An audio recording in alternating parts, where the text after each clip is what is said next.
Hey everyone, welcome back to the channel. So in this video, we're going to go over Ray Dalio's portfolio and the changes that he made in Q3. I just realized this is an investor that I didn't really cover in a couple of my previous videos talking about what famous investor did. We're going to go small picture to big picture in this. First, we're going to look at some individual names that Ray Dalio bought, and then we're going to look at the major themes that Bridgewater Associates is invested in. Because Ray Dalio and his hedge fund are mainly macro investors investing in a category of something like gold or the stock market as a whole rather than individual stocks themselves. So we're going to take a look at that after to try to get the full picture of how he's positioning his portfolio. So like I said, first we're going to take a look at some of the individual names, and this is sorted by the number of shares as a percentage. So this goes largest change to smallest. And the biggest individual stock that Ray Dalio bought in the third quarter was Costco. This one's interesting because this is one that Warren Buffett sold out of after holding for 20 plus years. It's obviously a great company, but if you take a look at what kind of valuation it's trading at,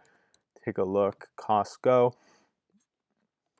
Costco is trading at 42 times earnings, 35 times next year's earnings. So Costco is a great company. Obviously, it's going to be around for a very long time, and it will probably continue doing well. But that being said, I probably personally wouldn't buy it at a valuation of 42 times earnings. Just doesn't really make sense to me considering that they're not a very fast-growing company. Now, I think this buy makes a little more sense when you take a look at some of the other stocks where he also bought into CVS, Target, Dollar General, Dollar Tree, Walgreens. So you're sort of getting the picture. This is, I think, a broad move into sort of a consumer defensive companies, where obviously companies like Costco, Dollar General, Target, these are going to be stores that people are always shopping at.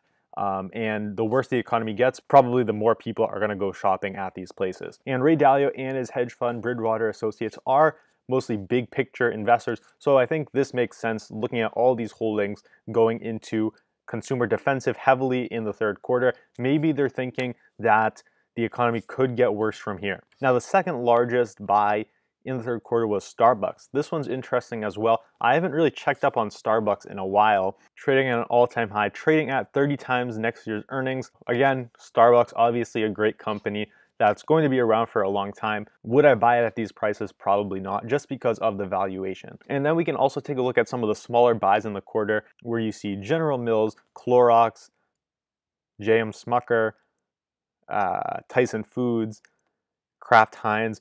So obviously a ton of these names are in the consumer defensive sector. So obviously all these buys are basically the company making a big bet into the sector as a whole. And here is another website where we can take a look at how the sector allocation changes over time. I think this is a cool chart to look at.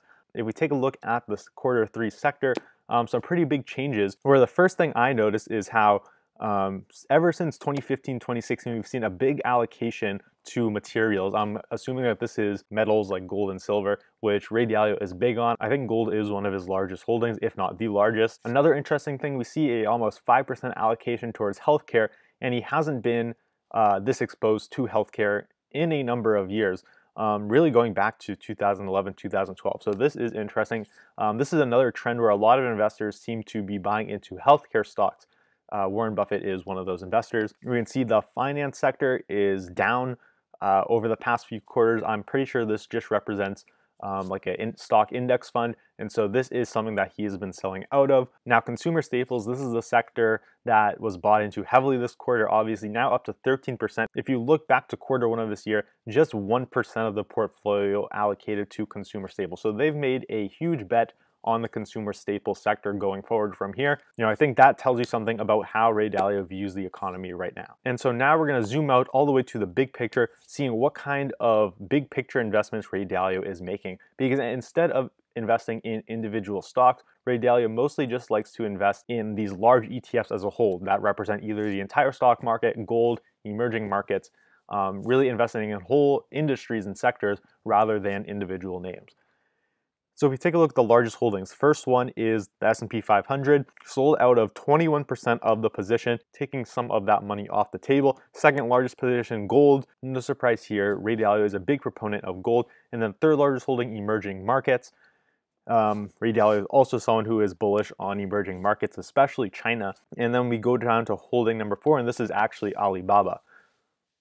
So the fourth largest holding in Bridgewater Associates is an individual stock, not an ETF, which I find interesting. Obviously, this makes sense if you're bullish on China, and then more of the same, more gold, S&P 500, emerging markets. And so this is the big picture of Ray Dalio's portfolio.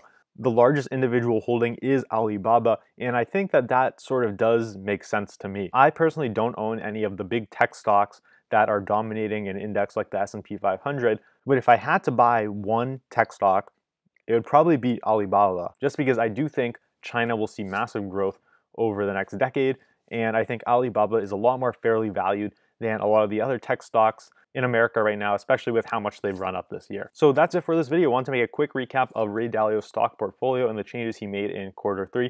Let me know if you think him buying into a lot of the defensive names like Dollar General, CVS, Target, if you think this was a smart move, and if you've been doing any of this in your own portfolio. If you found something of value from this video, hit the like button to help push this video out to more viewers. If this is your first time on the channel, subscribe and hit the bell icon so you don't miss whenever I upload a new video. So that's it for now, and I'll see you next time.